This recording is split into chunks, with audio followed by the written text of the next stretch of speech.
Hindi po tayo dapat kaagad na patubig. Kasi pagka po susundin natin talaga yung protocol po sa kalamansi, dapat yan mga weekly tayo nagpapatubig para yung pong kanya pong bunga, continuous po ang kanya pong paglaki.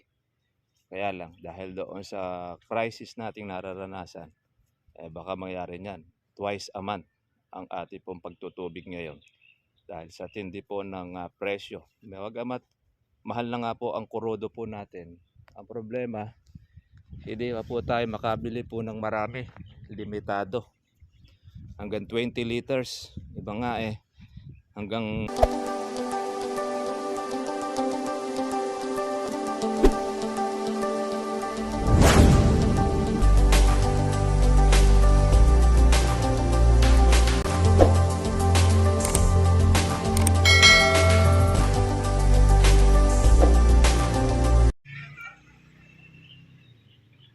ito mga ka-farmers po, yung kalamansi ay nako, napakasipag po ng kanya pong pagbubulaklak.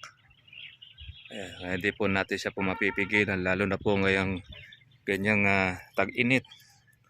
Kaya kada tubig natin ito, produce po siya ng bulaklak. At mapapansin po naman ninyo mga katribya na kahit na meron po siyang bunga, ay hindi pa rin po siya lumulubay. Ang kailangan talaga mga farmers, syempre, yung continuous po natin na pag-aalaga dito po sa ating pong kalamansi na habang tayo po ay nagpapatubig, kaya kasabay naman po niya mga katribya, yung pong ating pag-i-spray ng ating pong mga bulaklak, pati na rin po ng ating mga buko. Dahil ang kalamansi, mga ka-farmers, ay napakarami rin po ng mga sumisira at saka po ng mga insekto na kung saan mga ka-farmers talagang yaan ang magiging problema ng ating po mga magsasaka. Una-una, yung pong pagtaas po ng ating mga bilihin, mga pangunahin natin ginagamit kagaya po ng ating mga diesel.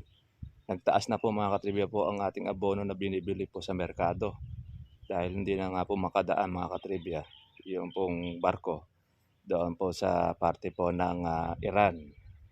At yun na nga ang nagiging problema ng mga farmers. Ayan, malaki po ang nagiging gastos. Kaya hindi natin alam na sa mga darating na panahon na mga buwan, baka po yung supply po ng kalamansi sa palengke ay mga unti. Dahil kakaunti ang makakapag-alaga, lalo na sa mahal po ng kurodo, aabutin ng 130 to hanggang 150 ang kurodo natin. Halos lahat po ng mga farmers ay gumagamit po ng mga makinang pampatubig. Yun, yung mga malapit po doon sa mga dekuryente, okay, wala sa kanila pong problema. Pero tataas pa rin ng kuryente o yung power po. Kaya sa punto po na yung mga ka-farmers, ay naghahanda na rin po tayo na po pwede natin magawa para tayo makatipid doon po sa ating pag-aalaga at sa mga gamit natin pambukid o pagkalamansian. Kaya ginagawa natin, ayan, hindi po tayo dapat kaagad na patubig. Kasi pagka po susundin natin talaga yung protocol po sa kalamansi, dapat yan mga weekly tayo nagpapatubig para yung pong kanya pong bunga, continuous po ang kanya pong paglaki. Kaya lang, dahil doon sa crisis nating nararanasan, baka mangyari niyan. Twice a month ang ating pong pagtutubig ngayon. Dahil sa tindi po ng presyo. Bagamat mahal na nga po ang kurodo po natin. Ang problema, hindi pa po tayo makabili po ng marami. Limitado. Hanggang 20 liters. Iba nga hanggang 2,000 ang limit nila na presyo para maka-avail ka ng kurodo. Dala tayo ng ating galon, hindi po nalalagyan. Pero mga gasolinahan, pwede pong ang galon ay ibigay, kukuruduhan nila. Pero ang mga gasolinahan wala. Kaya yan, yung pong ating naharap po ng crisis. Yan, nagkakagulo ang mga katiga po dyan sa Metro Manila, sa kaliwat kanan po na rally. Itong weekend na ito, mga ka-farmers, ay talagang higpit sinturon ang ating pong mga kababayan. Tayo rin. Talagang todo budget. Lahat apektado. Pati na rin po mga katribya po yung ating panggatong. Yung LPG, sabi doon sa balita, nasa 1,500 ang itataas. Yung po ng ating LPG na ginagamit o yung gasol. Kung dati-rati nakukuha lang natin siya ng 850, 900, magiging 1,500 na. Dahil po doon sa shortage. Kaya lahat yan mga ka-farmers ay mararanasan natin. Kaya yung pong presyo ng kalamansi, bagamat ngayon ay nanatili po sa 1.8 ang presyo. Ay para po sa mga magkakalamansi, swerte na po natin yon. Importante doon ay meron po tayong mapipitas na bunga. Kaya okay lang po mga ka-farmers kahit ganun po ang presyo. At ang mahirap, bumagsak pa ang presyo ng kalamansi, lahat ay mahal ang ating po mga gamit, kawawa po ang mga farmers. Ngayon, yung mga umani po sa bukid, ayan, tumaas po ang palay. Ayan, problema naman po mga katribya, yung pagtatanim po ngayon, ay nako, sigurado gagamitan po yan ng mga patubig, una po yung mga binhi, lahat po ay tumaas. Kaya marami pong maapekto. Kaya ang bigas, sa malamang talaga, ayan po ay tataas. Ang mga pangunahing mga bilihin, mga katribya, yan ay tataas na lahat. Ang epekto ng ating crisis sa gera sa Middle East. Kaya mga farmers, mga katribya, yan. Yan po natin, continuous lang, tuloy lang po tayo sa ating pong pag-aalaga, monitor. Yan, yung po ating mga bulaklak. Yan, may pag-asa po yan. Baka yan po mga katribya pa ay mahal pa pagka napitas. Dahil inabutan po ng crisis. Yung pong bulaklak po na ganyan, tapos yung mga buko. Dahil hindi po lahat tayo po pwedeng makapag-alaga, lalo na pagka 200 na po ang kurodo. Napakahirap na. Isang ani mo na ng iyong harvest. Kapo ang kurodo na ay mabot na sa 200. Ay talagang ngayon pa lang nag-iiyakan na mga farmers. Lalo pagka yan ay sumirit pa ang taas. Kaya yung pong ating mga 4 wheels, ayan, kasi ganyan po kataas na ang presyo.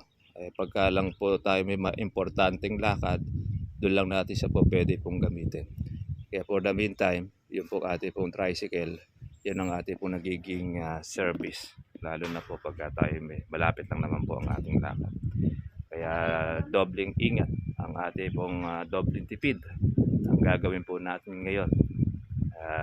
Kasama po yan sa ating talagang pagtitiisan itong panahon na ito ng gera. Imagine ninyo, sa lahat nga naman ng bansa, ang Pilipinas po ang kauna-unahang nagdeklara ng crisis sa buong mundo.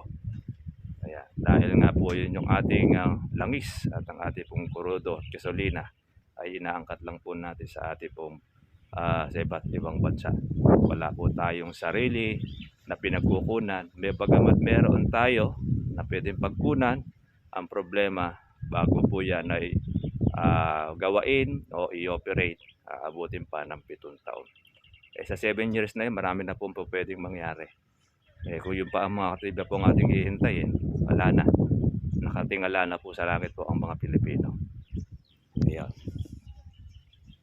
Po mga farmers, mga katribya, hindi po tayo ngayon nakalusong sa ating pong kalamansian. Yan. Ngayon po tayo mga katribya po bisita si Idol. Kasi yun, sikat. kapag susumuntang kasi na yung gano'n. Oo. Ay. Kamusta na? Ay, magtutulong sa akin. Ayan, yung ating suki po doon sa San Julian. Ang ating po kapitbahay doon. Alam. Kamusta po yung kalamansi nyo? Oo. Ano ang nangyari? Ala pang kwan. Bulaklak. Kumbaga sa kwan, pwede kang maghagda na bitang-betang yung makukuha mo. Sabihin hindi... Yung bang bulaklak noon ay nagtuloy ba siya? Hindi nagtuloy. Wala. Walang natira. Pailan-ilan, ganun. Pailan-ilan. nangyayari. Ngayon, nagsisimula pa lang, konti lang din ang bulaklak. Kung nakatigang ako ngayon, yung sinabi ni Apo na gamot na sinabi niya, siya ko namang ini-spray, pero yung buko na nakita kong gamunggo pa, bagay, di pa ako sigurado. Pero parang maganda ata ka. Maganda, bilog na. Kaya lang, hindi, asa mga 20% lang yun. Hindi siya parehas yung bulaklak. Hindi pa talaga. Hindi pa. Kumbaga sayang din naman kasi Isang kako. set na. Oo, tsaka pukon talaga yun eh. Mga may presyo pa yan. Basta yung alaga na may presyo pa yan. Hindi, yung isa kasi kung praso lang yun. Yung isang set nun, mga 3 buga yun. Ayan, pupunta natin sila ng technical sa pagpapabulaklak. Dahil doon sa area na yun, hirap ang kalamansi nila magpabulaklak. May isang spray pa ako ngayon.